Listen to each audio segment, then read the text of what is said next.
कैसे हैं एवरीवन? पढ़ाई स्टार्ट हो गई? बुक निकाल लीजिए। हिंदी व्याकरण एवं रचना।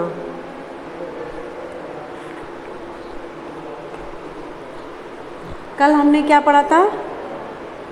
भाषा के बारे में पढ़ा था। किसके बारे में? भाषा। भाषा किसको कहते हैं? बोलना।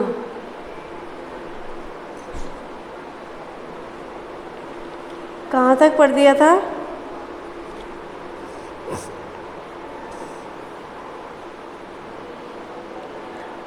मूर्त और अमूर्त, यही थी ना? क्या था? भाषा विचारों अनुभवों को अभिव्यक्त करने का साधन भाषा। ठीक है। भाषा में 4 कार्य होते हैं: सुनना, बोलना, पढ़ना एंड लिखना। ठीक है। इन चारों कार्यों में कुशलता प्राप्त करना भाषा का कार्य है। ठीक है। इन चारों क्रियाओं के द्वारा मनुष्य अपने विचार प्रकट करता है और दूसरों के विचारों को ग्रहण करता है। इनमें 2 मूर्त हैं और 2 अमूर्त हैं। ये कल मैंने आपको बताया था कि कौन से तो मूर्त हैं और कौन से अमूर्त हैं। यही था ना? 2 कार्य विचारों को आदान ग्रहण करते हैं तो 2 कार्य विचारों को प्रदान करते हैं। भाषा के कार्य जैसे कि सुनना क्या होता है? अमूर्त। और पढ़ना मूर्त होता है। बोलना अमूर्त और लिखना मूर्त। तो मनुष्य की सार्थक व्यक्त वाणी को भाषा कहते हैं। क्या कहते हैं? मनुष्य की जो सार्थक वाणी होती है उसको भाषा कहा जाता है। भाषा शब्द संस्कृत में भाष धातु से बना है। इसका अर्थ है वाणी को व्यक्त करना। वाणी को यानी अपनी आवाज़ को, भाषा बोलने को व्यक्त करना। ठीक है। नंबर 1, भाषा में ध्वनि संकेतों को परंपरागत और रूढ़ प्रयोग होता है। क्या कर रहे हैं? भाषा में ध्वनि यानी आवाज़, संकेतों यानी इशारों, संकेत करते हैं ना, इशारा करते हैं, परंपरागत और रूढ़ प्रयोग होता है। भाषा के सार्थक ध्वनि संकेतों से मन की बातों या विचारों का विनिमय होता है। भाषा के ध्वनि संकेत समाज के कार्यों में सहायक होते हैं। हर वर्ग या समाज में ध्वनि संकेत अपने होते हैं, वे दूसरों से भिन्न होते हैं। यानी जो हमारी आवाज़ का जो संकेत होता है वो हमारा अपना होता है और दूसरे लोगों से एकदम अलग हटके होते हैं। इसीलिए प्रत्येक भाषा एक दूसरे से भिन्न होती है। यानी जो प्रत्येक भाषाएं होती है, अलग अलग देश की जो भाषा होती है, इसीलिए सबसे अलग अलग भिन्न भिन्न होती हैं। ठीक है। भाषा के ध्वनि संकेत उच्चारण अवयवों से, वर्णों तथा शब्दों से व्यक्त होते हैं।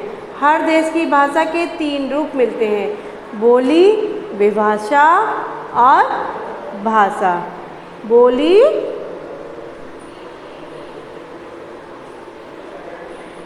विभाषा और भाषा, है ना? बोली क्या होती है? क्षेत्र। बोली क्षेत्र विशेष में घरों में बोलचाल में आने वाली भाषा को बोली कहा जाता है। जो घरों में बोली जाती है या उस क्षेत्र में बोली जाती है उसको क्या कहते हैं? भाषा कहते हैं। बोली का क्षेत्र छोटा होता है। राजस्थान में ढूंढाड़ी, शेखावाटी, मालवी, मेवाड़ी आदि कई बोलियां होती हैं। ठीक है। विभाषा बोली की अपेक्षा इसका क्षेत्र थोड़ा सा बड़ा होता है। प्राय प्रदेश स्तर तक व्यवहार में विभाषा का प्रयोग होता है। ब्रज भाषा खड़ी बोली और राजस्थानी प्राय भोजपुरी विभाषा के रूप में प्रचलित होती हैं। अब भाषा, यह भाषा का परिनिष्ठित स्वरूप होता है। परिनिष्ठित क्या होता है? भाषा में स्थिर तथा सुनिश्चित रूप को मानक या परिनिष्ठित भाषा कहते हैं। किसी भाषा के मानक रूप का अर्थ उस भाषा का वह रूप जो उच्चारण यानी उच्चारण रूप, रचना, वाक्य रचना, शब्द और शब्द रचना। ठीक है। अर्थ जैसे मुहावरे, लोकोक्तियाँ, प्रयोग तथा लेखन आदि की दृष्टि से उस भाषा के सभी नहीं तो अधिकांश सुशिक्षित लोगों द्वारा शुद्ध माना जाता है। सुशिक्षित जो पढ़े लिखे होते हैं वो। ठीक है। ये तो थी आपकी परिनिष्ठता। ठीक है। यह विभाषा की अपेक्षा विस्तृत भूभाग में प्रयोग में आती है। सरकारी काम, साहित्य रचनाएं, पाठ्य पुस्तकें, विषय, शिक्षण व माध्यम प्राय इसी भाषा में होता है। भाषा परिनिष्ठित, व्याकरण सम्मत, शुद्ध होती है। इसी परिनिष्ठित भाषा है। हिंदी क्या है? परिनिष्ठित भाषा। क्या है हिंदी? हिंदी जो होती है क्या होती है?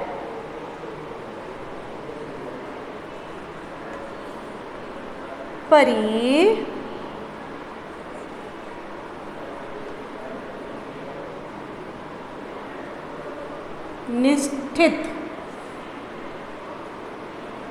क्या होती है? हिंदी परिनिष्ठित भाषा है।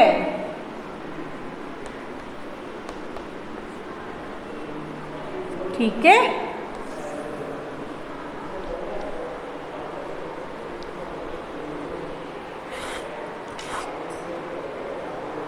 हिंदी भारत में विस्तृत भूभाग में प्रयोग में आती है। हिंदी भाषी प्रदेशों तथा केंद्र में शासन में हिंदी का प्रयोग हो रहा है। संविधान द्वारा राष्ट्रभाषा के रूप में हिंदी को मान्यता दी गई है। क्या दी गई है?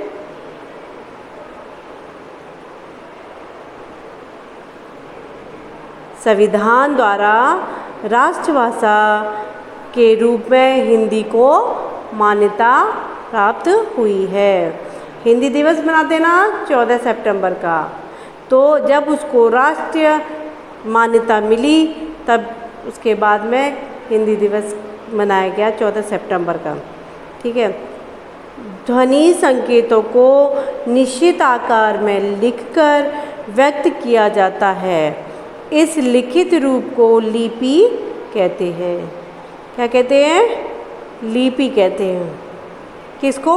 जो ध्वनि संकेतों यानी हमारी आवाज़ के संकेतों को निश्चित आकार यानी कोई आकार दिया जाता है, आकार में लिखकर व्यक्त किया जाता है, इस लिखित रूप को लिपि कहते हैं। हिंदी की लिपि का नाम नागरिकी लिपि है। यह विश्व की भाषाओं की लिपियों में सर्वाधिक सुंदर है। इसमें शिरोरेखा है, वर्ण सीधे 90 कोण में बनाए जाते हैं। बाएं से दाईं ओर लिखा जाता है। सबसे अधिक विशेष बात यह है कि प्रत्येक ध्वनि के लिए अलग स्वतंत्र लिपि रूप हैं। जो ध्वनि उच्चारित होती है वही लिखा जाता है। भाषा वाक्यों से मिलकर बनती है। वाक्य सार्थक शब्दों का मेल है और सार्थक शब्दों की रचना ध्वनियों वर्णों के मेल से होती है। ध्वनि भाषा की सबसे छोटी इकाई है। क्या है? ध्वनि जो है भाषा की सबसे छोटी इकाई है। ठीक है, इससे क्या होता है?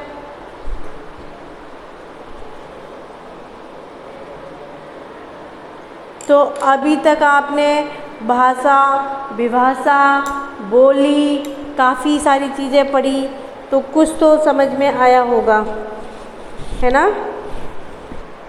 जो इतना सारा मैंने आपको बताया, भाई भाषा के बारे में बताया, विभाषा के बारे में बताया और बोली के बारे में बताया। बोलियाँ कितनी होती हैं, कितने प्रकार की होती हैं, अलग अलग राज्यों में, अलग अलग देशों में होती है ना?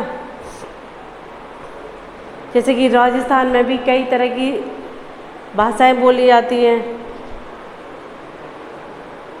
और बोली, ये तो बोली होती है, जैसे राजस्थान में शेखावाटी, मालवी, मेवाड़ी आदि कई प्रकार की बोलियां बोली जाती हैं। और विभाषा होती है जैसे कि ब्रजभाषा, खड़ी बोली और भोजपुरी और क्या बोलते हैं उसको, राजस्थानी है। कई सारी विभाषा है के रूप में प्रचलित हुई हैं, तो इनको सबको अलग अलग नाम दे दिए गए हैं। ठीक है, अब व्याकरण क्या कहता है? नीचे लिखा है ना एक ब्रैकेट में व्याकरण, पहुंचिए तो थोड़ा सा वहाँ तक। भाषा में स्वच्छ तथा शुद्ध प्रयोग को बनाए रखने वाला शास्त्र क्या कहलाता है? व्याकरण कहलाता है। क्या कहलाता है? देखिए क्या कहता है ये,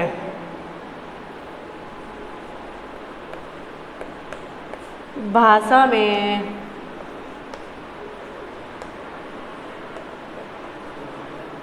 स्वच्छ तथा शुद्ध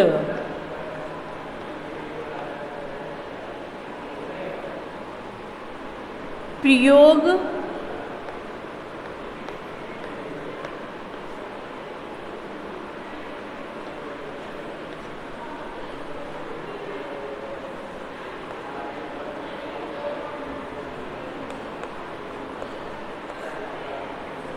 बनाए रखने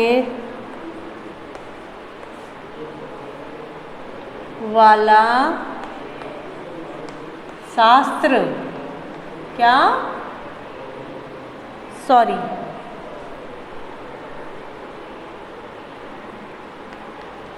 शास्त्र क्या कहते हैं इसको? व्याकरण। क्या कहते हैं?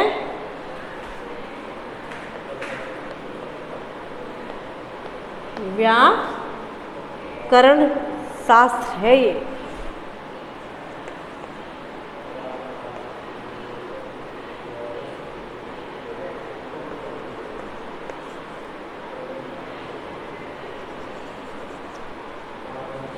भाषा में वाक्यों, शब्दों, ध्वनि की दृष्टि से विचार करना भाषा का व्याकरण कहा जाता है। व्याकरण ही भाषा के प्रयोगों की शुद्धता या अशुद्धता का बोध कराती है। भाषा जो है वो क्या है? भाषा क्या कराती है?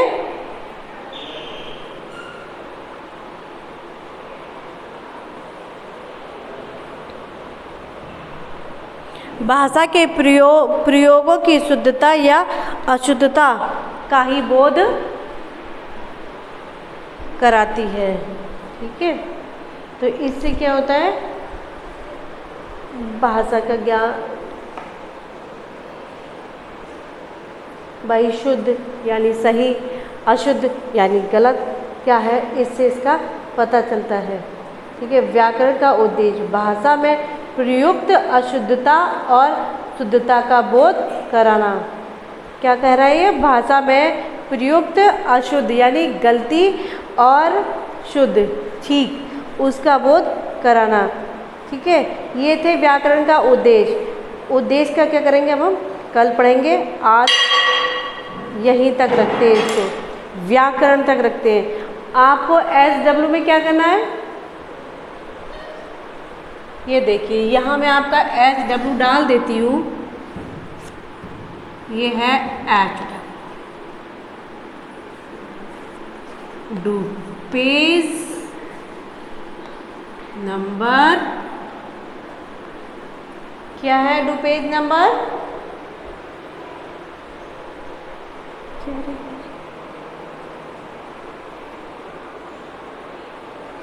51। हाँ जी, do page number 51 in read book 51